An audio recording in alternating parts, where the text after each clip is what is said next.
hello, Mr. Bailey.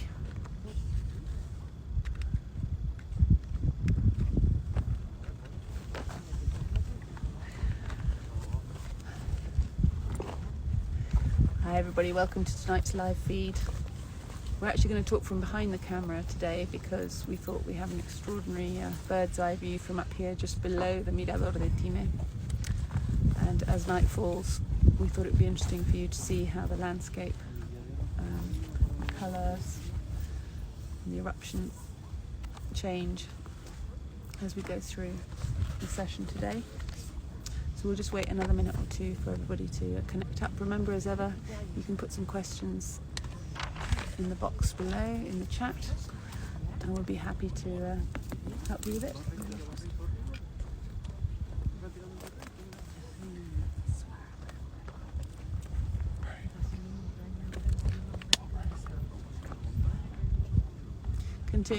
Continuing with the hat theme from last night, Rosie appears to have lost hers, so I'm sorry about that, Rosie. I'll have a look for it.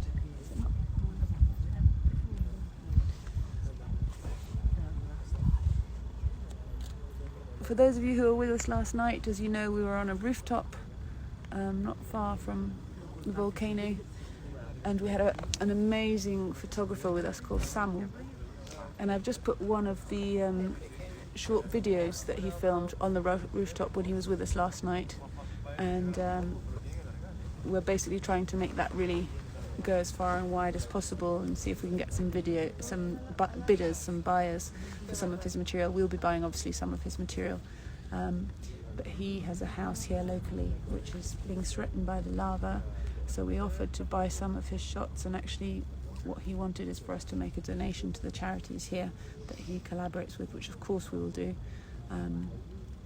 but I think we can probably go one better and try and see if we can get some bigger buyers for his best material, because he really has some extraordinary material to hand.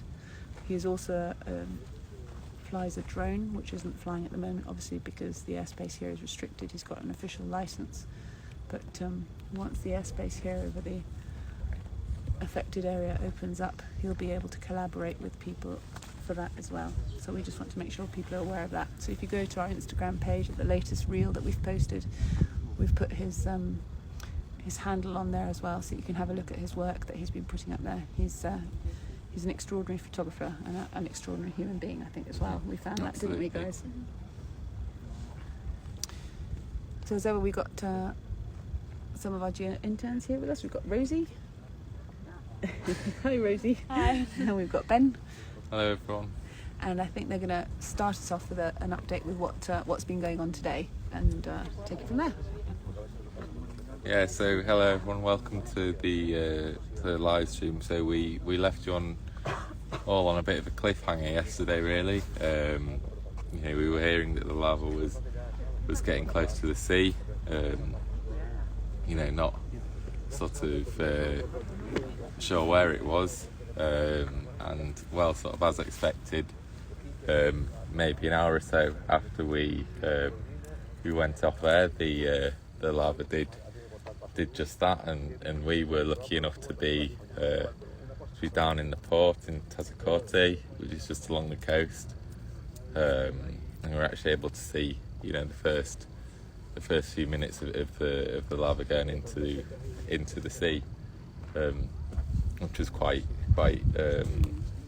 chaotic, and I think we'll probably go into more detail on that later. But in terms of the volcano today, the activities remain sort of largely the same as it has done since it's reactivated.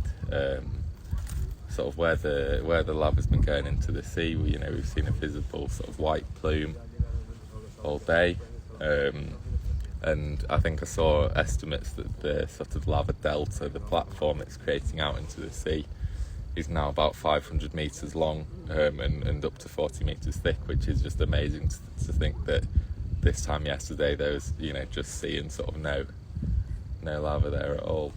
So it's changing the map of La Palma, isn't it? Absolutely, and amazing, I think right in front of our eyes. Yeah, and I think it was really interesting because all along this coast is sort of quite sheer cliffs, but actually behind where the lava is flowing into the water at the minute, there is, you know, a lower section of land that wraps around for, I don't know, maybe a couple of kilometres. And I was reading this morning that that's actually the sort of lava platform that was created by the 1949 eruption. San Juan. I think so, yes. Yeah. So it's interesting to see how, you know, how even in sort of the, you know, 70 years really since that eruption, you know, the flows have changed. Well, the landscape's changed. I mean, you know, it's all sort of plantations and things on that low-lying land now, which seems crazy considering it looked probably quite similar to this just 70 years ago. It is amazing to think, actually. There's not many places that have had 3 eruptions in a generation, and La Palma is certainly one of them. Rosie, you might want to say hello to your mum who's joined us. Hi, I think everyone's watching from the Lake District, so hello everyone. Sorry I'm not there. We'd just like to mention that it's a very special day tomorrow, isn't it, Rosie? Yeah, it's my 21st birthday tomorrow. You weren't actually supposed to be here watching a volcano, were you? No, I was meant to be on an aeroplane right now, flying back to the UK. So I'm very sorry about that to all of Rosie's family back in the UK. I'm very, very sorry. But I have to say, she hasn't been slacking here, far from it. You've been working quite hard today. What's been your day been like, now that you've woken up from your nap, having been exhausted? What's your day been like, Rosie? Yes, it was really hectic. We got up to Mirador Teme, then Ben here had an interview with Al Jazeera TV, which was incredible, and I'm so proud of him that he got to do that. I'd just like to say, it's not only that Ben had an interview with Al Jazeera, Rosie actually did all the technical side for him, because I wasn't able to support, because Alexis was on a completely different feed as well. So we had the extraordinary situation of having 2 teams live on different international news channels at the same time. That doesn't happen every day, and it's a real testament to these guys and how they've taken to this work and just run with it and been thrown in at the deep end every day, it seems. Yeah. That deep end seems to be getting deeper and deeper every day, but they've been fantastic. They just absolutely got on with it, and there was we were at this Mirador with lots of people hanging around, and it's most people's worst nightmare, actually, having to talk live into a camera with lots of people hanging around, listening and taking photos and commenting and parking cars and honking. And umbrellas flying. Oh, yes. Tell us about the umbrellas flying, Rosie. What was that about? So I was doing a TV interview for BBC Scotland. As you do. Yeah, you know, thank God it wasn't live, I'd like to just stress. And it got quite windy, and we were surrounded by like big umbrellas to try and, you know, keep us in the shade and protect the cameras. And all of a sudden there was a big gust of wind and they got hit in the face by one of the umbrellas. So in the words of my mum, I'm going to become a meme. Rosie and her umbrella. Yes, I mean, I was told at the start of this 4 weeks that I should expect the unexpected, but I didn't quite think I'd have an umbrella on my face as I was doing a TV interview. That's true. And there's been a few other media bits and pieces going on as well, hasn't there, guys? Yeah, I did an interview with BBC Radio Cambridgeshire, which is really cool to kind of do a local radio station to where I'm at university. Yeah. Really nice. Yeah, and I've got a piece coming out in the local paper, the Yorkshire Evening Post, for any avid readers out there. Nice. Hello, Yorkshire. Yeah, coming out I think tomorrow morning. And yeah, I've got another TV interview scheduled tomorrow afternoon. Very good. And I think we need to mention your piece in BBC Brazil, no? Yeah. We mustn't forget that. That was only this morning, but it seems like it was a lifetime ago. So these guys have been doing really well. So they've, they've been posting, updating, letting people know, and actually they've been contacted and just reporting on and giving their perspective on the eruption here, which is really, really interesting. Remember, as ever, to put your questions in the chat below if you have any questions. And we'll try and answer them as best we can. But what I really wanted the guys to have a little chat with you about is seeing the the big news story in the last 24 hours was, which everybody's been waiting for. And in fact, there was one news crew from Al Jazeera who'd been standing on this pier, I think, for about 12 hours. And we popped up, we rocked up about 10 minutes eating our Bueno chocolate bars and saw the whole thing happen in front of our eyes. But it was the lava finally hitting the sea. Yeah. So I think, Rosie, you managed to get a photograph right onto social media very, very quickly. I think you were probably one of the first people to do that. What happened after that? Yeah, so I think the photograph that I got was it kind of falling onto the beach first, because there wasn't the like white plume to kind of indicate that it had reached the sea. Yeah. So I kind of got that. I kept like taking photos as it was kind of unfolding, and trying to get as many as possible, put them on social media. And then we, once we got our photos, we were kind of chased out the area, kind of getting told to leave by like the local police, and then it was kind of just lots of different media people trying to get their footage. But yeah, it was crazy just to kind of rock up and see it, and then have to kind of hot footed out the area to try and get a better viewpoint. But yeah, it's kind of blown up on Twitter, that tweet that I sent out, which has been crazy. Yeah, and it was very good actually, because I did say tweet fast, take your pictures fast, because actually we were only at the end there for about 3 or 4 minutes before we got asked to leave, so that you did really well to get that. And what was it like when the police turned up then to ask us to leave the area? Yeah, it was a lot more sort of chaotic than I thought. We were coming along and they had sort of the big media pen sort of right at the end of the pier, so you were assuming that the situation was quite stable. I mean, we'd seen a lot of police sort of coming into the area, but sort of no one had really said anything to us or to anyone else. And yeah, sort of all of a sudden, we guessed just in reaction to the fact that it had actually hit the water that this police car comes speeding down, all the lights on, someone shouting very panicked from the policeman shouting very panicked over the radio, get out of here, get... Elaine, I can only apologise to Rosie's mum at this point. Yes, carry on. Yeah, thankfully, the policeman's worry was perhaps slightly overblown. Misplaced. Yes. But yeah, it was incredible to see sort of all these journalists sort of rushing to pack up their stuff or pretend to be packing up their stuff and actually trying to record sort of as last much minute, they could to the very last minute, last minute drag their sort feet. of pieces to camera and actually it was really interesting because it's one of the questions that our expert Alexis Shorts had been asked on international news channels all day about the lava hitting the sea and what sort of potential hazard that would cause, and so he gave sort of an explanation about that, but about the gases actually being quite diffuse, didn't he? So he said if you're in the immediate area, yes, it could cause some sort of respiratory irritation to your eyes, to your throat. The authorities have actually asked people to sort of block up their windows and stuff if they're in the immediate vicinity, which makes sense. But in the end, it turned out to be the lava running over the banana plantations and coming across lots of sort of plastic material on the way, and that thick, dark, toxic smoke, that's what created more of the problem, didn't it? It was awful, it was horrible. Definitely. So after being turfed out of the port with all the rest of the onlookers there, we decided to go up to Merdor El Taimi, where we are today, to sort of get overview. And it was really strange driving up because normally you go up this switchback road up the side of the gorge, and normally you can see the volcano off in the distance, and you just couldn't see anything. It was black almost, and we're like, why is this? And then we get there, and there's just this thick, really smoky haze there. We were kind of like, well, the lava's been in the sea for 10 minutes, 15 minutes at that point, so it can't be that.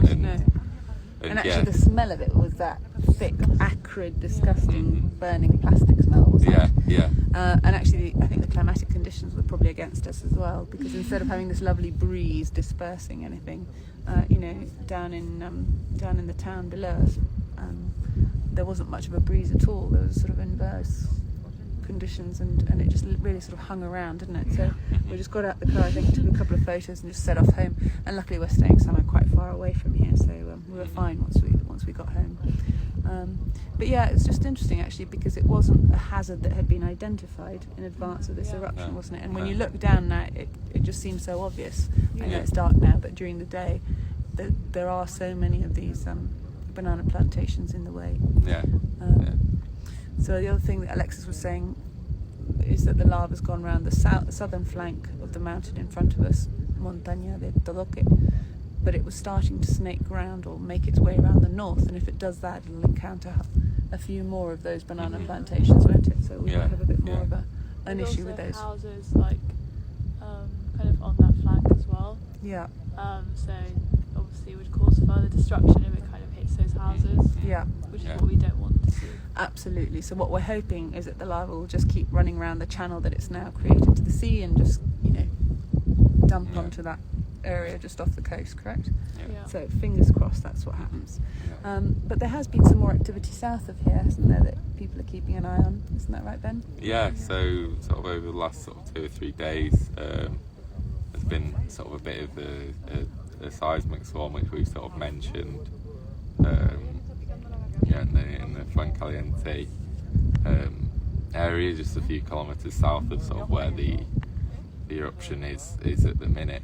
And yeah, so the last couple of days, there's been, it's been reported that there's been this many earthquakes. They've been at 8 to 10 sort of kilometres depth, but not really seemingly moving. So it's hard to sort of make any interpretations of that. I know the authorities were definitely staying away from saying anything about it. And then I think this morning there was a couple of magnitude 3 earthquakes around there, as well as I think some smaller ones, which I guess kind of shows that this one's persisting. But it was interesting because the sort of National Geographic Institute of Spain, which does a lot of the monitoring here, produced sort of a time lapse almost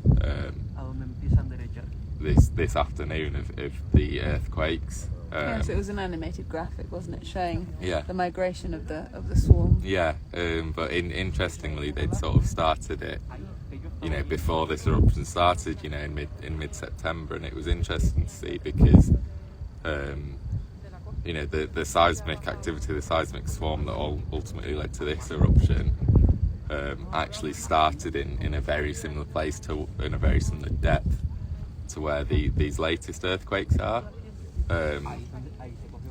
So that's really interesting because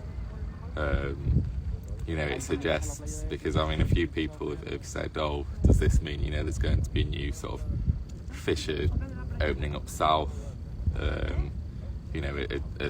sort of second eruption, and actually the fact that these earthquakes are in the same position, and in fact the sort of seismicity that created this eruption, in the days before migrated north.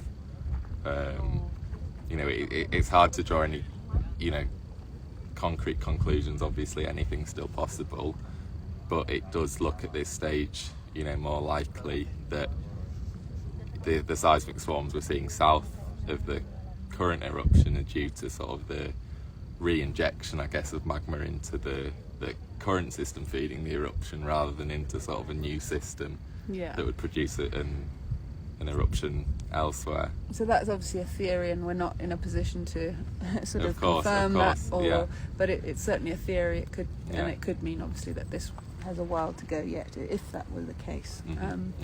Elaine, you were asking a question which is very interesting. The lava now has reached the sea.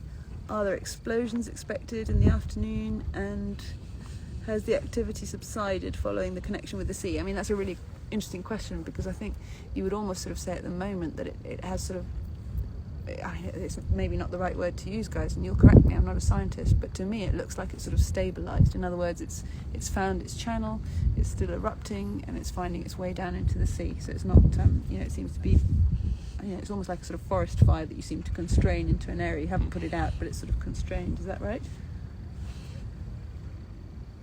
Would you agree with that?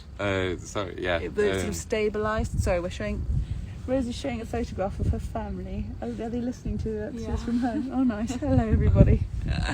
So it seems like it sort of opened up this channel, so it's running over the existing lava. So at the moment, it does seem fairly stable. But obviously, it could change, and you know, people still have to be vigilant. Yeah, of course.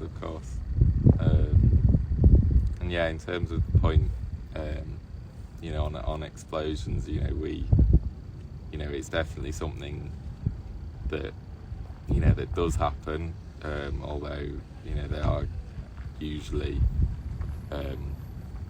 you know, fairly small. I know I don't think we can sort of see any from here, maybe, that would look, you know, when you think of an explosion, you know, we haven't seen anything that would... Yeah, we haven't seen anything here. So all of this sort of news stories of massive explosions off the coast, I mean, you know, we have to treat all of these with caution. And again, although there have been some real sad human stories here, including, you know, the threatened house of Samu's and lots of houses collapsing and infrastructure problems, for now, we're very happy to see that the authorities have been carrying out evacuations in a timely manner ahead of any progressing issues, and have kept people safe, and so we hope that continues. Alison is asking, how likely is it, you know, could it happen that we have a second eruption? I mean, there have been fissure eruptions we were working on in Tenerife a few weeks ago, where it came out in 3 different places over the course of 3 months, so, you know, possibly that could be another issue. But again, at this stage, there's no way of knowing, is there? No way of knowing. Yeah, it is. Yeah, it is, as you say, Sharon. It is something that, you know, can happen, and, you know, has happened. You know, in the past, you know, if it was to happen, it would be fairly normal, fairly unsurprising. Although, yeah, there's sort of no, you know, you can't say anything at the minute really about it. Yes. Yeah. So it's something that they're monitoring, and there's no indication. No. I mean, there's no deformation of the terrain or anything like that would indicate that. They're just keeping an eye on this sort of seismic activity, which is nowhere near the volume we had before this eruption. No, so it's just it's something they're keeping an eye on. Yeah. And it's just Yeah, absolutely. And I'd say, you know, the authorities were so on top of you know, the start of this eruption from all the monitoring. So, you know, by that logic, we'd hope that whatever happens going forwards, that, you know, the authorities, exactly. Yeah. And in fact, I have to say, volcanoes are often in very difficult to access areas, or areas where they don't have this amount of expertise surrounding them. I don't think there's many volcanoes in the world that have as much monitoring, experts, people managing it, looking at it, trying to work out what's going on than here. I mean, it is in a constrained area. We're still only talking about less than 1% of the surface area of the island of La Palma. So even though the photos are dramatic, you know, it's not as if the whole of the south of La Palma is on fire, is it, or anything like that, which is what you might think by some of the images that come out.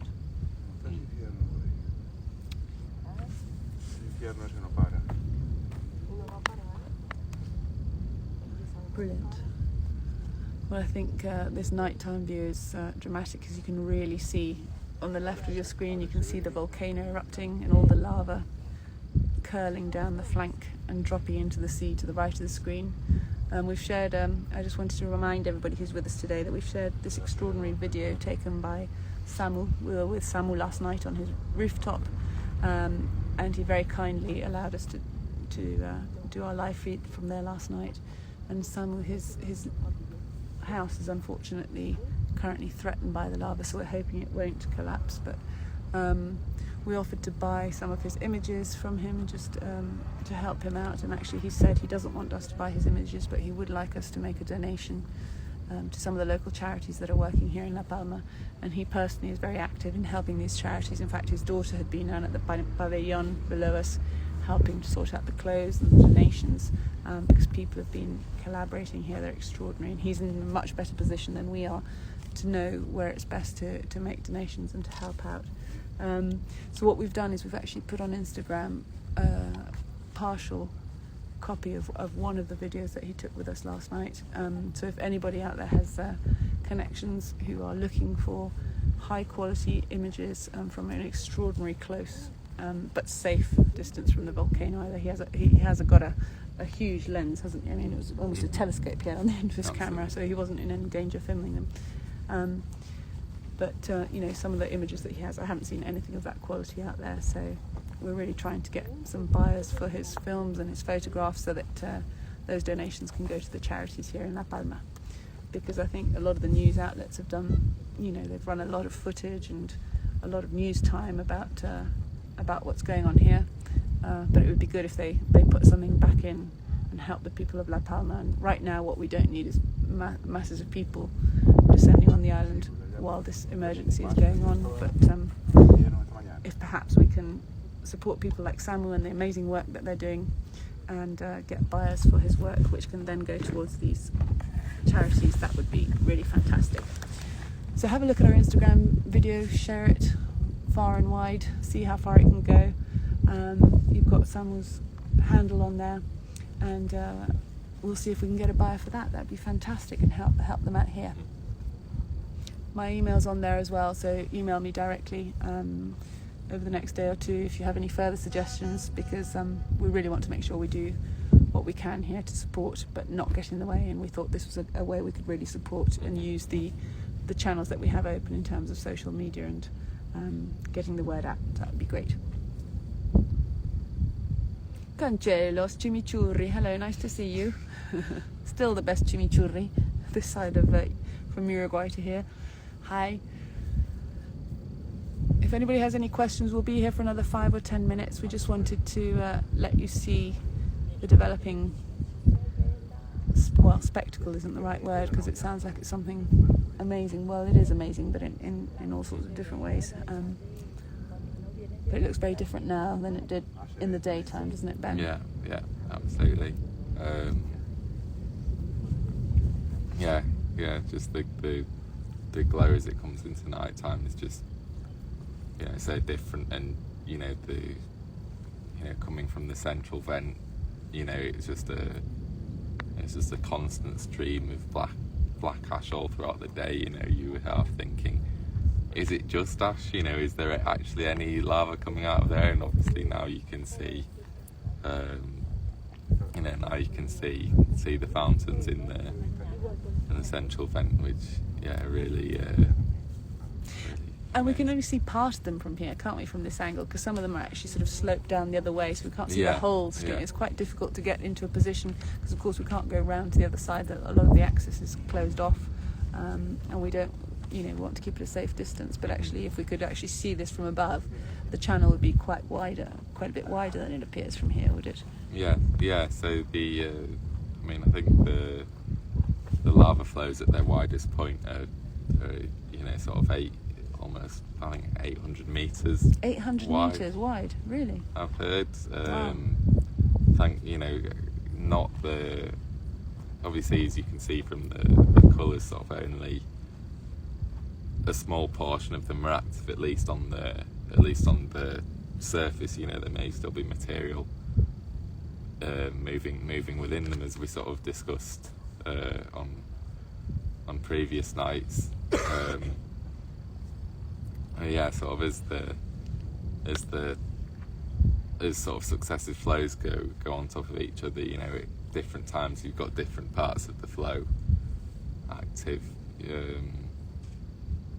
But in total it gets to about 600 to 800 metres. That's amazing. Wide, I've heard. But then, where it's going into the sea, I think it's, a maximum of about 50, which is obviously, good in terms of minimising the risks and minimising sort of the hazard from lots of the lava going into the water at the same time.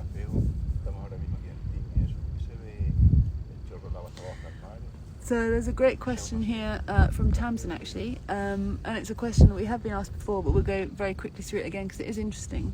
Asking, once the eruption finishes, how long would it be before it cools down and you could stand on it? Because some people think that, as soon as it's finished and it's not glowing anymore, it would be a solid, secure surface, but it's not, isn't it? You can actually, that could be a potential hazard going forward if people get too close and try to walk over it and their foot goes through and it's still quite hot. How long could it still be hot after the eruption finishes? Yeah, because it can be quite misleading, because the real surface of the lava, which is in contact with the cool air, obviously cools very rapidly, within sort of a matter of sort of hours and days, but then because of that, and because lava it's not, and rock in general isn't a really bad, is a really good insulator of heat, actually. The insides of the flows stay really hot for weeks and sort of months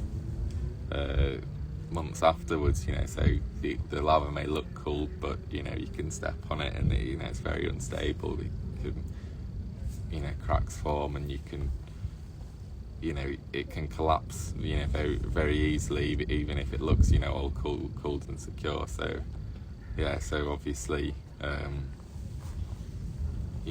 no matter what it looks like, don't go near it. And as ever, as we say every night, absolutely, as we say every night, just follow the advice of the emergency services.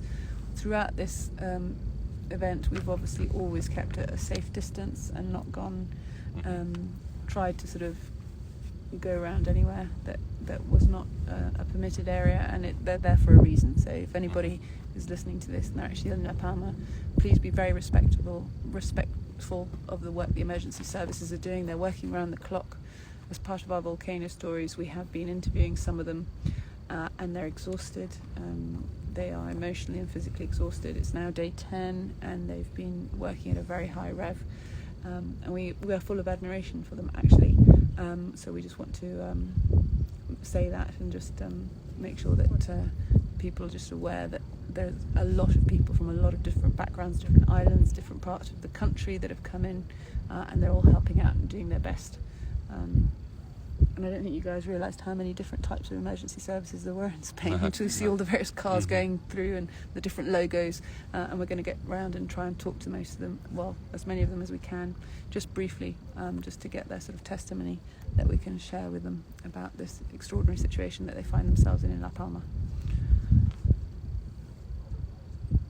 Right, there's a few more questions on the chat, but actually some of them relate to the basics of volcanology and how eruptions start, how they continue, how they stop, and those are really interesting because we get those quite regularly. So what would be good is, I think, if maybe tomorrow we find a little bit of time and just record something that was just like a basic explanation of how volcanoes erupt and why they stop, and I think people might find that helpful, because it is interesting and it's not as straightforward as it sounds. So we'll do that. But for tonight, I think we might wrap it up there. It's getting quite chilly up here on our outcrop, and I think these guys have had a very, very long day. I think we may have lost Rosie, who's nodding off a little bit. You're right there, Rosie. Yeah, we've been brought a blanket, so it's I think probably about time for us to make a move. But thank you, everybody, for joining us. It's a real privilege to be able to share this time with you and answer your questions. You know where these guys are on social media, and the GeoTenerife social media as well. So throughout the day, if you have any questions you want us to deal with in the live connection in the evening, just send us some messages, and we'll certainly do that. So it's goodbye from Ben. Yeah, goodbye everyone, thanks for joining. It's goodbye from Rosie. Bye. Rosie, who's 21 tomorrow. So it'll be a privilege for us to be here with her on her 21st birthday. And it's goodbye from all of us at GeoTenerife. Thanks for joining, and we'll see you again tomorrow. Thanks, everybody. Bye.